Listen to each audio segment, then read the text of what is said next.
নমস্কার বন্ধুরা, আমি অমিত দে লার্ন উইথ অমিত চ্যানেলে আপনাদের সবাইকে জানাই স্বাগত।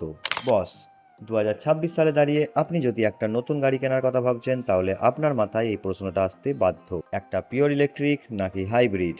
পেট্রোলের দাম যে হারে বাড়ছে তাতে নর্মাল গাড়ি কেনার কথা তো ছেড়েই দিন। আবার মুশকিল হলো, বাজারে কেউ বলছে ইভি ফিউচার, আবার কেউ বলছে হাইব্রিড বেস্ট।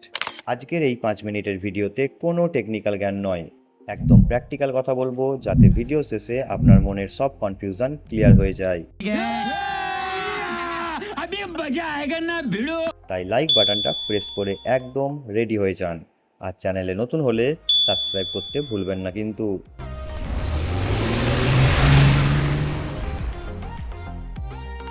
প্রথমে কথা বলা যাক ইভি অর্থাৎ ইলেকট্রিক ভেহিকেল। 2026 সালে দাঁড়িয়ে ইন্ডিয়াতে এখন দারুণ সব ইভি অপশান আছে। ইভির সবচেয়ে বড় প্লাস পয়েন্ট কি জানেন? এর রানিং কস্ট বা চলার খরচ মাত্র 1 থেকে 1.5 টাকায় 1 কিলোমিটার, মানে পকেটের ওপর কোনো চাপই নেই। আর পিক আপ, জাস্ট অ্যাক্সিলারেটরে পা দেবেন আর গাড়ি রকেটের মতো ছুটবে, কোনো আওয়াজ নেই, কোনো গিয়ার বদলানোর ঝামেলা নেই। কিন্তু টুইস্টটা কোথায়? টুইস্টটা হলো রেঞ্জ অ্যাংজাইটি আর চার্জিং ইনফ্রাস্ট্রাকচার। আপনি যদি সিটির বাইরে হঠাৎ কোনো লম্বা ট্যুরে বের হন আর হাইওয়েতে গিয়ে যদি চার্জিং স্টেশন না পান, বা পেলেও যদি দেখেন লম্বা লাইন, ব্যাস পুরো ট্রিপের আনন্দটাই মাটি। আর ঠিক এই জায়গাতেই বাজিমাত করেছে স্ট্রং হাইব্রিড গাড়িগুলো। 2026 সালে দাঁড়িয়ে ইন্ডিয়ান মার্কেটে কিন্তু হাইব্রিড গাড়ি কেনার ডিমান্ড মারাত্মক বেড়েছে। কেন জানেন?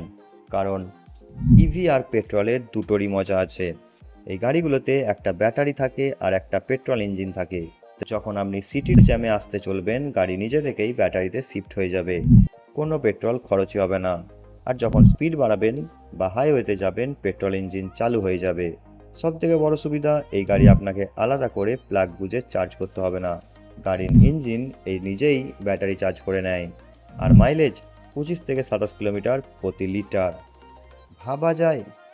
এবার আসুন একটু সোজা হিসেব করি, কারণ দিনের শেষে পকেটের টাকাটাই আসল। আপনি যদি একটা ইভি কেনেন, তবে সিটির মধ্যে আপনার ডেলি যাতায়াতের জন্য ওটা একদম বরদান। কিন্তু মনে রাখবেন, ইভির ব্যাটারির একটা নির্দিষ্ট লাইফ থাকে।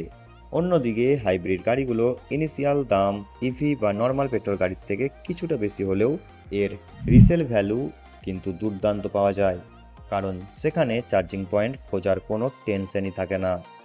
2026 সালের ট্রেন্ড বলছে, যারা একটু বেশি হাইওয়েতে লং ড্রাইভ করেন তারা চোখ বন্ধ করে হাইব্রিডের দিকে এগোচ্ছে, কারণ সেখানে চার্জিং পয়েন্ট খোঁজার কোনো টেনশনই নেই। তাহলে ফাইনাল কথা কি? আমার এই সহজ ফর্মুলাটা নোট করে নিন।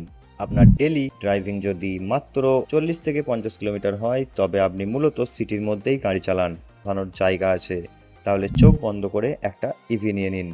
আর নম্বর 2, আপনার যদি ডেলি রানিং অনেক বেশি হয়, প্রায় উইকেন্ডে ফ্যামিলি নিয়ে লম্বা ট্যুরে বেরিয়ে পড়েন আর চার্জিং স্টেশনের লাইনে দাঁড়িয়ে সময় নষ্ট করতে চান না, তবে আপনার জন্য পারফেক্ট ম্যাচ হলো একটা স্ট্রং হাইব্রিড গাড়ি।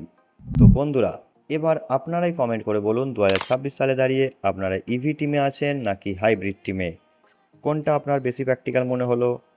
ভিডিওটা ভালো লাগলে লাইক করুন, বন্ধুদের সাথে শেয়ার করতে ভুলবেন না। আর এই রকম ইনফরমেটিভ ভিডিওর জন্য লার্ন উইথ অমিত চ্যানেলটিকে এখনই সাবস্ক্রাইব করে রাখুন। দেখা হচ্ছে পরের ভিডিওতে, ততক্ষণ ড্রাইভ সেফ, ভালো থাকুন, বাই বাই।